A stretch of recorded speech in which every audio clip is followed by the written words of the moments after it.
Hello, my name's Kathleen Lisson. In this video, I will share with you information on 3 areas of the brain that have helped me understand why I act the way I do when I am so stressed out, and why meditation helps me put my brain back in charge. I am a meditation teacher. I teach at the college level, and I also have advanced training by Mindful Schools to teach meditation to children K through 12, as well as specialized training through Warriors at Ease to share mindfulness with those with combat stress and in military contexts. So let's get right to those 3 areas of the brain. The first one is the prefrontal cortex.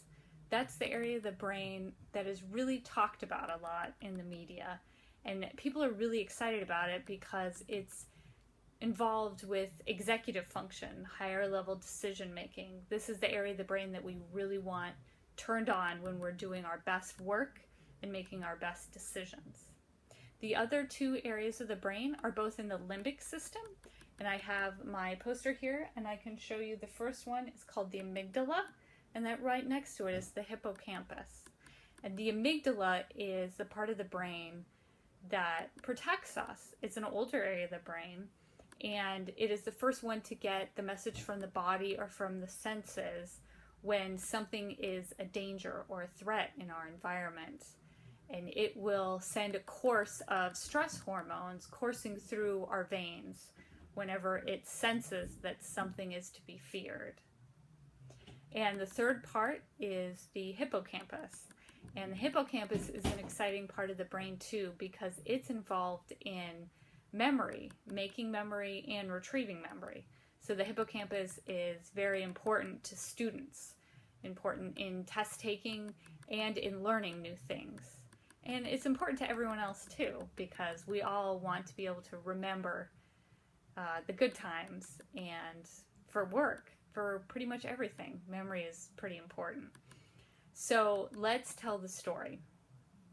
So the story is when there's something happening in the environment and we might potentially be scared by it, boom, the amygdala is right there, ready to help, turns all the hormones on, fight, flight, or freeze. So say there's a tiger, I could fight the tiger, or I could run away from the tiger, and so I get all these stress hormones that let me run really fast. Or I could freeze, like maybe if I stay really still, that tiger won't know I'm there. So all these hormones are trying to help us to, survive this dangerous thing that's happening. But what is also happening in our brain is it is turning off the opportunity for us to use our executive function. It's lowering that, and it's lowering the opportunity for us to use our hippocampus and any kind of memory. So when the amygdala is in charge, it is just in charge, and it's going to save us, and it doesn't really want the focus to be on those other 2 areas of the brain. And that's really difficult, because I have seen when I am stressed out, when there's stress in my life, that I can't access all these high quality solutions that I've been taught, maybe in school for conflict resolution. They have all these great ideas about the techniques in our toolbox that we're going to use, but if we're so overcome by stress, we don't know to stop. We only know to do, whatever the first thing that comes to the mind is exactly what we do. And sometimes the first thing that comes to your mind is the first thing that comes flying out of your mouth. So instead of trying to discuss things, we'll hit, or we'll kick, or we'll swear, or we'll, something really hurtful will come flying out of our mouth. That's not who we really are. That's just the stress is in charge of our life. And also for test taking, if we're going to take a test, when I took some of my high-level exams, when your heart's beating and that sympathetic nervous system is so activated, guess what? Like, I could look at answers that I knew them.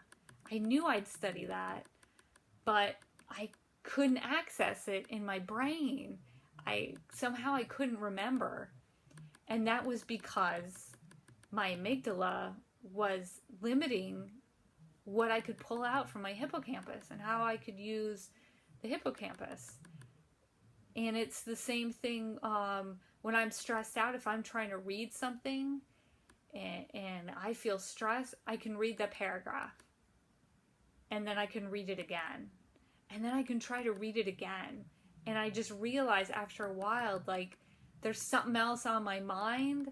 My heart's beating. I'm frustrated about, something that happened earlier in the day. And I'm not able to settle myself and study.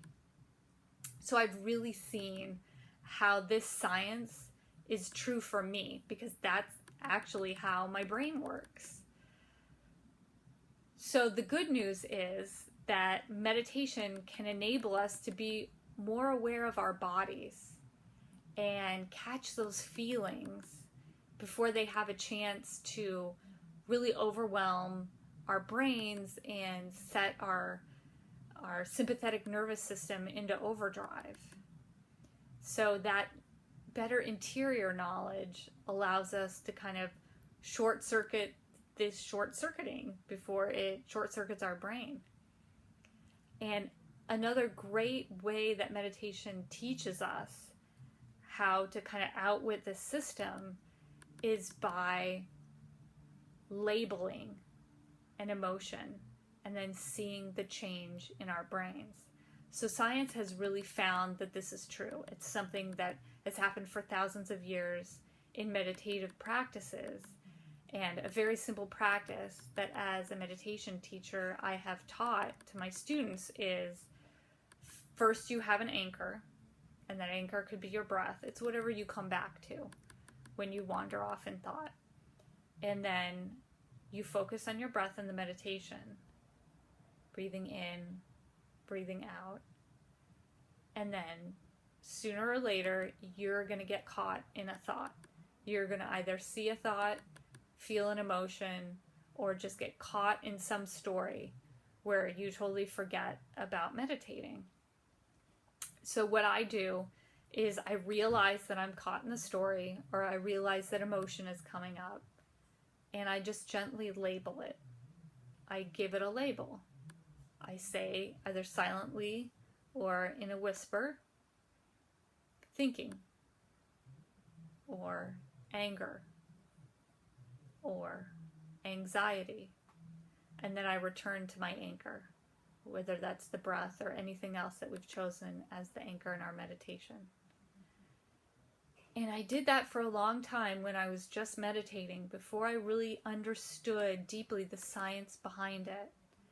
So it worked for me without understanding the science. But now, as someone who understands the science behind it, I'm even more committed to that practice. Because let's be honest, sometimes it sounds good in theory. It sounds good me telling you that you're supposed to do that. But when I'm actually in the meditation and it seems like every 3 seconds I'm labeling and coming back and labeling and coming back, I can really say some negative things to myself. Like, you can't even meditate. This is a bad time to meditate. Like, let's just stop meditating. We'll do it some other time. I'm too busy for meditation. What's wrong with me that I can't meditate? And learning the science behind what I'm doing with that practice of being with the anchor, getting taken away, realizing I'm taken away, coming back, labeling, and then returning to the anchor, is that I am training my system in real life when there's a stress, that I can come back into the parasympathetic. I can come back from when my sympathetic's activated back into the parasympathetic.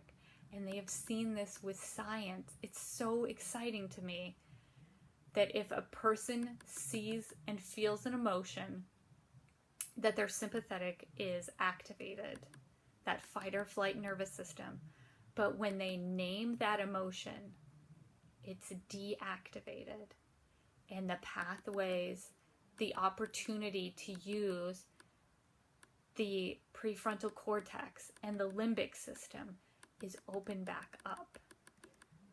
So it's as easy as noticing something, labeling it, and then relaxing into the fact that our brain is a little more open in order to use our skills, and we're not so tied up in fight or flight anymore.